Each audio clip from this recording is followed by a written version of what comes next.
Distributary transformers అధ్యక్ష. మరి తగ్గినాయా పెరిగినాయా, ఏ రకంగా విద్యుత్ వచ్చింది, ఎందుకు వచ్చింది, అప్పులు కొత్తగా ఇవ్వాలి వీళ్ళు వచ్చినాక కనిపెట్టి చెప్పిన అప్పేం లేదు అధ్యక్ష. బట్టి గారు ఇక్కడి నుంచి అడిగితే నేను అక్కడి నుంచి 100 సార్లు చెప్పిన 90,000 కోట్లు పెట్టి మొత్తం డిస్ట్రిబ్యూషన్ అండ్ ట్రాన్స్మిషన్ వ్యవస్థల్ని బలోపేతం చేసినాం, దాని ద్వారానే ఇవ్వగలుగుతున్నాం అనే మాటను అక్కడి నుంచి చాలా సందర్భాలు చెప్పిన వారు కూడా ఇక్కడి నుంచి అడిగారు. ఇవాళ జరుగుతున్న చర్చలేమి కొత్తగా ఇవాళ జరిగాయి కావా అధ్యక్ష.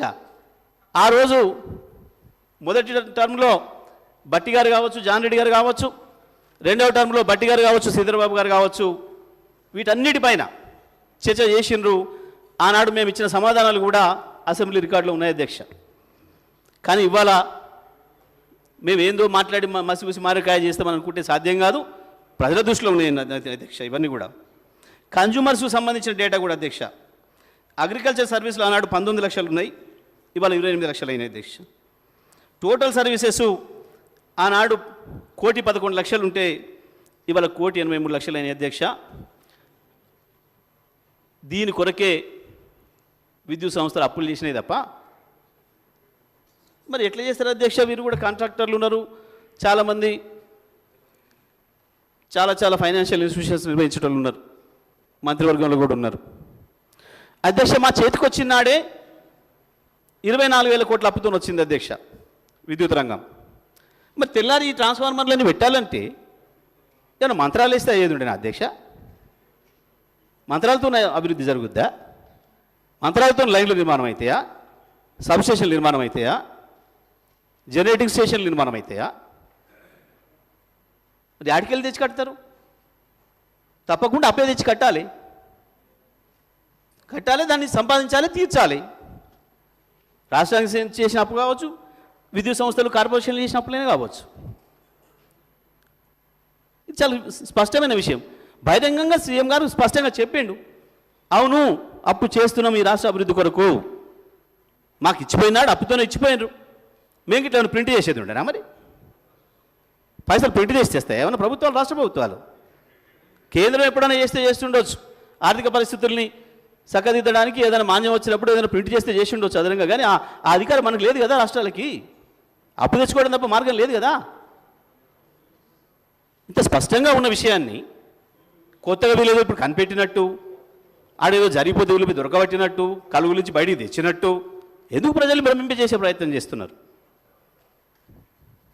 ఇది అధ్యక్ష దీనికి సంబంధించిన అభివృద్ధి సంబంధించింది. ఆ పెద్ద మనిషి ఏం చేసిండు, ఆ పెద్ద మనిషి కావాలని అవసరం లేదు అధ్యక్ష. వీళ్ళకి నిన్ననే చెప్పారు మా నాయకులు, మేమే ఎక్కువ ఇలా చెప్పడానికి. ఇక వీరు సబ్ క్రిటికల్ గురించి మాట్లాడినరు. సబ్ క్రిటికల్ గురించి అధ్యక్ష, సరే తెలియకపోతే తెలుసుకొని మాట్లాడితే తప్పలేదు అధ్యక్ష. ఎవరికైనా తెలియవు అన్ని విషయాలు, పుట్టగానే అన్ని విషయాలు ఎవరికైనా తెలియదు, ఒకటి తీసుకుంటుంటే తెలుస్తాయి. ఇప్పటికి సబ్ క్రిటికల్ సూపర్ క్రిటికల్ మీద 100 సార్లు చెప్పినాం, అయినా అర్థం కాకనో ప్రజలు పక్కదారి పట్టించాలనే ఉద్దేశంతోనే మళ్ళీ దాన్ని చర్చ చేస్తున్నారు అధ్యక్ష. ఇవాళ కేంద్ర ప్రభుత్వం ఇచ్చిన మెమోతోని సూపర్ క్రిటికల్ ప్లాంట్లు కూడా సోలార్ విద్యుత్ ఉత్పత్తి అయ్యేటప్పుడు 50%కు తగ్గించుకోవాలి ఉత్పత్తిని అని చెప్పి ఇచ్చిన మెమో ఏదైతుందో కేంద్ర ప్రభుత్వం, దాంతో ఇవాళ సూపర్ క్రిటికల్ కూడా సబ్ క్రిటికల్ అయిపోయింది అధ్యక్ష మొత్తం భారతదేశంలో. దీని విషయంలో ప్రజలకు పోవాలి సమాచారం. సబ్ క్రిటికల్లో కొద్దిగా బొగ్గు ఎక్కువ కాలుతుందని, సూపర్ క్రిటికల్లో తక్కువ కాలుతుందని, దాంతో పొల్యూషన్ తగ్గుతుందని లేదా పెరుగుతుందని ఈ టెక్నాలజీ వచ్చింది అధ్యక్ష. సూపర్ క్రిటికల్ ద్వారా కొంత తగ్గుతుంది.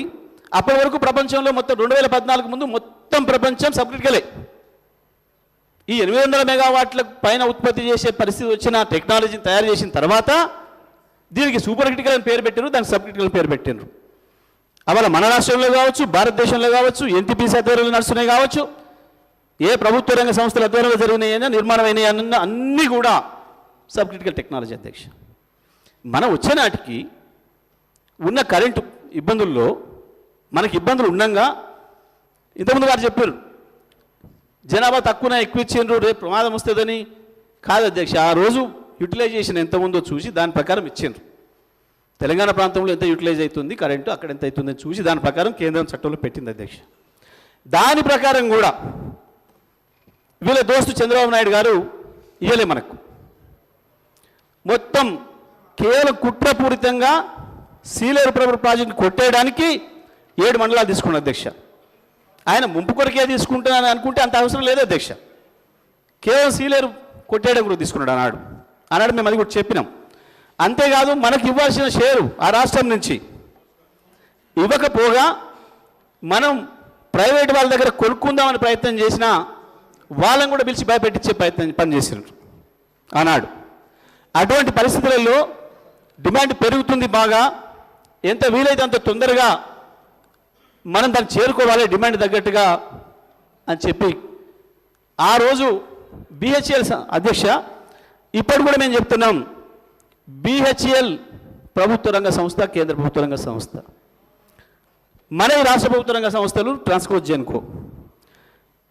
ఒక ప్రభుత్వ రంగ సంస్థకి ఇంకో ప్రభుత్వ రంగ సంస్థకు మధ్యన ఒప్పందాలు జరిగితే అందులో ఏందో మతలం ఉంది అని చెప్పేది అమాయకత్వమా, తెలివి తక్కువతనమా, లేదా మోసం చేయడానిక, ప్రజల్ని మోసగించడానిక? ఏముంటుంది దీంట్లో? ప్రభుత్వానికి ఏ రకంగా ఇంట్లో పొరపాటు చేయడానికి అవకాశం ఉంటుంది? BHEL నుంచి డబ్బులు తీసి లంచాలు ఇస్తారా అధ్యక్ష? చైర్మన్ గారు ఎవరికైనా అవుతుందా? ప్రభుత్వ రంగ సంస్థల నుంచి సాధ్యమవుతుందా? అయినా ప్రభుత్వ రంగ సంస్థ నుంచి ప్రభుత్వ రంగ సంస్థకు నామినేషన్ మీద ఇచ్చుకోవచ్చు అని ఉంది అక్కడ, కేంద్రంలోనే అవకాశం ఉంది. గతంలో 100,000 జరిగినాయి అధ్యక్ష. ఇక్కడ ఈ సందర్భంగా ఇంకోటి గుర్తు చేయాలి.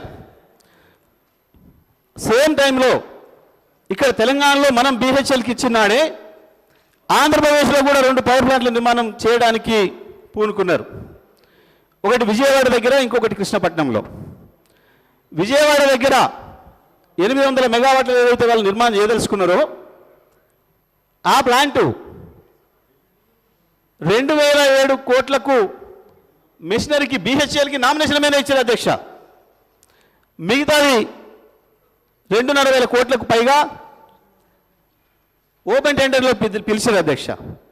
ఆనాడు మనం ఇచ్చిందేమో 3,800 కోట్లకు మన కొత్తగూడెం పవర్ ప్లాంటు, కానీ ఆంధ్రప్రదేశ్లో విజయవాడలో ఇచ్చిందేమో 4,700 కోట్లకు. అదేవిధంగా కృష్ణపట్నంలో ఇచ్చింది 5,000 చిల్లర కోట్లకు. మనకంటే ఒకటి 800 కోట్లు ఎక్కువ, ఇంకొకటి దాదాపు 1,150 కోట్లు ఎక్కువ. ఆనాటికి మన ముఖ్యమంత్రి గారు కూడా తెలుగుదేశం పార్టీలో ఇక్కడనే ఉన్నారు, ఎమ్మెల్యేగా ఇక్కడనే ఉన్నారు. అక్కడ ఆ పార్టీ నిర్ణయాలు తీసుకుంటున్నాడు ఆ పార్టీ ప్రభుత్వం. మరి దీనివల్ల మనకు లాభం జరిగిందా, నష్టం జరిగిందా? మనం ఇచ్చింది 3,800 కోట్లకు, వాళ్ళు ఇచ్చింది ఒకటి 4,700కి, 4,600కి, ఇంకొకటి దాదాపుగా 5,000కి. ఒకటేమో 850 కోట్లు ఎక్కువ, ఒకటి 1,150 కోట్లు ఎక్కువ. అందులో కూడా 2,007 కోట్లకు ప్లాంట్ అండ్ ఎక్విప్మెంట్కి ఏమో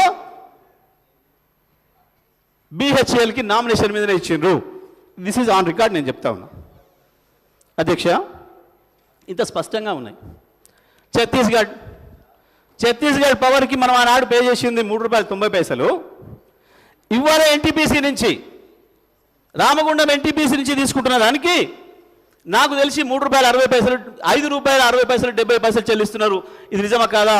విద్యుత్ శాఖ మంత్రి గారు చెప్పాలి సభకు.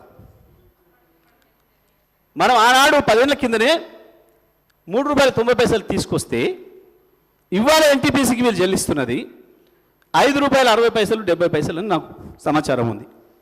నేను నిజమా కాదా ఆర్థిక మంత్రి గారు సభకు చెప్పాలి. దానివల్ల లాభం జరిగిందా, నష్టం జరిగిందా? అయినా అక్కడ ప్రభుత్వమే, ఇక్కడ ప్రభుత్వమే ఇచ్చింది, తీసుకున్నది. దీంట్లో ఏ మతలబులు ఉంటాయి అధ్యక్ష?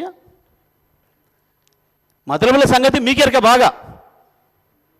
BHELకి ఇస్తే ఏం జరుగుద్ది, ఇంకోటికి ఇస్తే ఏం జరుగుద్ది? ఇవ్వండి. రేపు మీరు రాష్ట్ర ప్రభుత్వం నుంచి నిర్మించవలసి వచ్చిన మీరు అన్ని పవర్ ప్రాజెక్టులు కూడా BHELకి ఇవ్వండి, మేము మద్దతు ఇస్తాం. వికరించి నామినేషన్ మీదనే ఇవ్వండి, మద్దతు ఇస్తాం. ఇవాళ కిషన్ రెడ్డి గారు కూడా ఉత్తరం రాసినట్టుగా పత్రికల్లో వార్తలు వచ్చినాయి అధ్యక్ష. వారు మాట్లాడుతూ ఇంతకుముందు కాంగ్రెస్ పార్టీ సభ్యులు, మీ నుంచి ఇంతవరకు స్పందన లేదు, NTPC వాళ్ళు అడుగుతున్నా మీరు సపోర్ట్ చేస్తలేరు, మేము అధికారంలో లేమో అధ్యక్ష, మీరున్నారు, మీరు ఇంకా ఎందుకు ఆ భావనకు వస్తలేనట్టున్నారు. 8 నెలలు అయింది, డేట్లు కూడా పెట్టిండ్రు కిషన్ రెడ్డి గారు, ఏ తారీఖు నాడు ఉత్తరాలు రాసినాం, 4 ఉత్తరాలు ఇప్పటికీ మీకు తీసుకునే ఉద్దేశం ఉందా లేదా అని. వాళ్ళు ఎందుకు వద్దంటారో దాంట్లో మతలబు ఉంది అధ్యక్ష, నేను తర్వాత చెప్తా ఆ విషయం కూడా. ఎందుకు రాస్తలేరో దాంట్లో ఉండే మతలబు తర్వాత చెప్తాం అధ్యక్ష, ఇందులో అవసరం లేదు అధ్యక్ష, అది కానీ అయిపోయినాక చెప్తాం అధ్యక్ష. మేము ఎందుకు వీళ్ళు మౌనంగా ఉంటున్నారు అధ్యక్ష? ప్రభుత్వ రంగ సంస్థ నుంచి ప్రభుత్వ రంగ సంస్థలకు చేసుకున్న అగ్రిమెంట్లలో ఏదో వెతుకుతామని, పక్క రాష్ట్రంలో ఉన్న మా బాస్ చేసింది కరెక్టే కానీ ఇక్కడ చేస్తే తప్పని, కానీ మనం 30 మందికి ఇస్తే గౌరవ ముఖ్యమంత్రి గారు